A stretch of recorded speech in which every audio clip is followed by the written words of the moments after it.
इस सुबह के समय में फिर से एक बार हम सभी का स्वागत करते हैं इस डिवोशन में। और हम आशा रखते हैं कि आप सभी लोग ठीक है, सुरक्षित है और परमेश्वर के प्रेम में और अनुग्रह में प्रतिदिन बढ़ रहे। और हम सभी को प्रोत्साहित करना चाहते हैं इस सुबह के समय में परमेश्वर के वचन से। और हम आशा रखते हैं कि आप लोग परमेश्वर के वचन से आप लाभ उठा रहे हैं और इस मॉर्निंग डिवोशन के द्वारा। तो क्यों ना हम परमेश्वर के वचन से आज मनन करेंगे। इस मनन में हम देखेंगे कि परमेश्वर का वचन क्या कहता है। पहला यूहन्ना का 5वां अध्याय और पहली पंक्ति से लेके हम आगे पंक्ति तक पढ़ेंगे। 9 पंक्ति तक आप मनन कर सकते हैं, लेकिन मैं कुछ पंक्तियाँ पढ़ना चाहूँगा। तो तीसरी पंक्ति में इस तरह से कहता है, इनमें बहुत से बीमार, अंधे, लंगड़े और सूखे अंग वाले पानी के हिलाने की आशा में पड़े रहते थे, क्योंकि नियुक्त समय पर परमेश्वर के स्वर्गदूत कुंड में उतरकर पानी को हिलाया करते थे। पानी हिलाते ही जो कोई पहले उतरता वह चंगा हो जाता था, चाहे उसकी कोई बीमारी क्यों ना हो। वह एक मनुष्य था जो 38 वर्ष से बीमार में पड़ा था। तो यहाँ पर हम देखते हैं कि एक 38 साल से बीमार व्यक्ति है। और हम जानते हैं कि वो 38 साल से बीमार व्यक्ति होने के पास बहुत सारी उसके पास आशा होगी कि वो सोचता होगा कि मैं आज ठीक हो जाऊंगा, वो सोचता होगा कि मैं कल ठीक हो जाऊंगा। तो उसकी आशा प्रतिदिन वो क्या हो रही थी, बढ़ती जा रही थी। और हम जानते हैं कि परमेश्वर जो है हमारी आशा को पूरी करता है। लेकिन यहाँ पर हम देखते हैं, तीसरी पंक्ति से हमने पढ़ा कि यहाँ पर बहुत सारे लोग, बीमार लोग वहाँ पर क्या थे, पड़े हुए थे। लेकिन अगर हम दूसरी पंक्ति में पढ़ते हैं तो यहाँ पर कहता है, यरूशलेम में बेर फाटक के पास एक कुंड है जो इब्रानी भाषा में बेतसदा कहलाता है और उसके पास बहुत सारे। तो यहाँ पर एक कुंड है, उसके पास जैसे मानो कि एक तालाब की तरह है। और वहाँ पर लोग इकट्ठे हो जाते, जो बीमार लोग हैं वहाँ पर रखे जाते, ताकि वहाँ पे जो स्वर्गदूत आए और उस पानी को हिलाया और जो कोई पहला उसमें जाएगा वो क्या हो जाएगा, चंगा हो जाएगा। उनकी वो आशा थी। लेकिन अगर हम यहाँ पर सोचते हैं कि सबसे हमने यहाँ पर पहली पंक्ति पढ़ी कि हमने तीसरी पंक्ति पढ़ी कि यहाँ पर जो व्यक्ति है बीमार है, और 5वीं पंक्ति में कहता है कि 38 साल से वो व्यक्ति बीमार है ना। वहाँ पे बहुत सारे लोग हैं, अंधे हैं, लंगड़े हैं, लूले हैं और सूखे हाथ वाले लोग, आंग वाले लोग हैं, बहुत सारे लोग हैं। और उनमें भी एक 38 साल का बीमार व्यक्ति है। लेकिन हम 6वीं पंक्ति में अगर हम पढ़ेंगे तो यीशु मसीह उसके पास जाकर कहते हैं, पड़ा हुआ देखकर, जानकर कि वह बहुत दिनों से इस दशा में पड़ा है, उससे पूछा, क्या तू चंगा होना चाहता है? उस बीमार ने उसको उत्तर दिया कि हे प्रभु, मेरे पास कोई मनुष्य नहीं कि जब पानी हिलाया जाए तो मुझे कुंड में उतारे, परंतु मेरे पहुँचते पहुँचते दूसरा मुझसे पहले उतर पड़ता है। यीशु ने उससे कहा, उठ, अपनी खाट उठाकर चल फिर। तो यहाँ पर हम जानते हैं कि यीशु मसीह के शब्दों में सामर्थ है और यीशु मसीह ही है वो चंगा करने वाला परमेश्वर है। और यीशु मसीह के पास वो अधिकार है कि मनुष्य के पाप क्षमा करे, मनुष्य के रोगों को चंगा करे, मनुष्य के जीवन को दे और मनुष्य के जीवन को ले। यीशु मसीह के पास पूरा अधिकार है।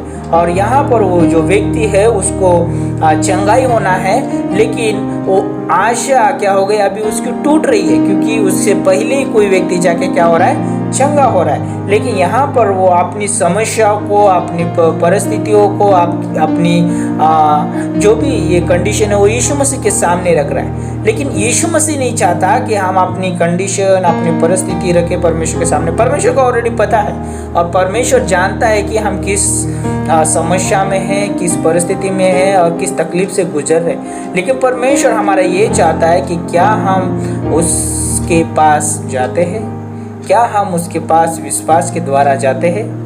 अगर हम यीशु मसीह के पास विश्वास के द्वारा जाते हैं, चाहे हमारे पास कोई बीमारी हो, चाहे पास हमारे कितने बड़े संकट हो, समस्या हो, तकलीफें हो, कितनी बड़ी ज़रूरतें हो, और हर एक समस्या का समाधान यीशु मसीह के पास है। और यीशु मसीह उस व्यक्ति को बोलता है, उठ, अपनी खाट उठा और चल फिर। क्यों कहता है यीशु मसीह? क्योंकि यीशु मसीह के पास अधिकार है और यीशु मसीह चाहता है कि उसके पास आने वाले व्यक्ति ने क्या करना चाहिए? विश्वास करना चाहिए। इब्रानी का 11 अध्याय और 6 पंक्ति कहती है, और विश्वास बिना उसे प्रसन्न करना अनहोना है, क्योंकि परमेश्वर के पास आने वालों को विश्वास करना चाहिए कि वह है और अपने खोजने वालों को प्रतिफल देता है। तो यहाँ पे परमेश्वर का वचन साफ साफ कहता है कि जो भी परमेश्वर के पास आता है उसको विश्वास करना जरूरी है, और बिना विश्वास से परमेश्वर प्रसन्न नहीं होता है।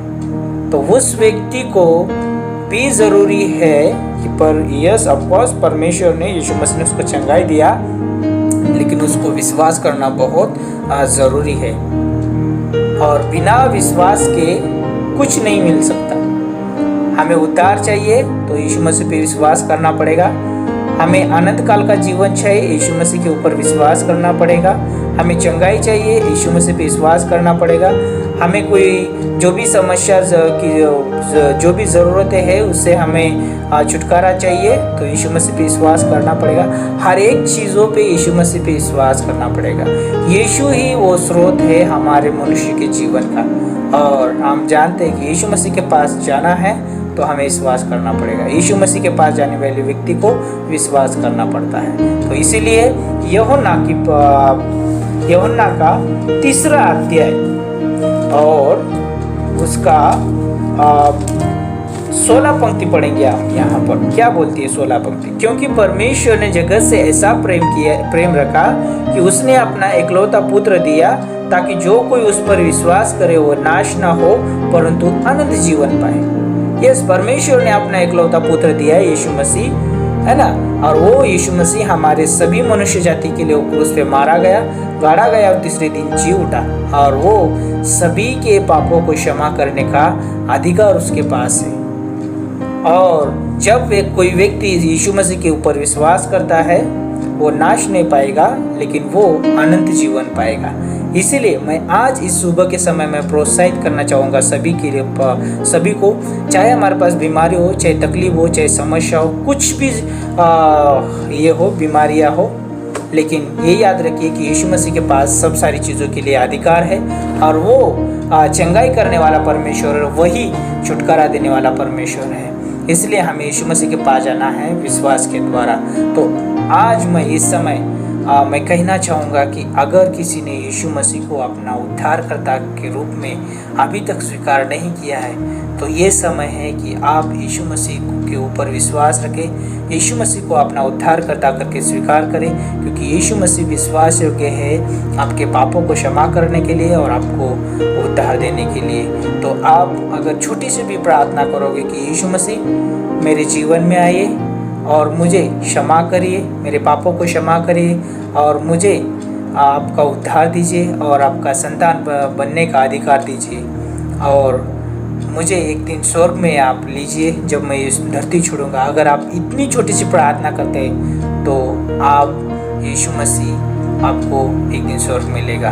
तो प्रार्थना करते हैं। परमेश्वर, हम धन्यवाद करते हैं इस छोटे मनन के द्वारा, सभी को आशीषित करिए और इस आज के दिन में सभी की अगुवाई करिए आपके प्रेम और अनुग्रह के द्वारा। धन्यवाद करते हैं, प्रभु यीशु मसीह के नाम से मांगते हैं, आमीन।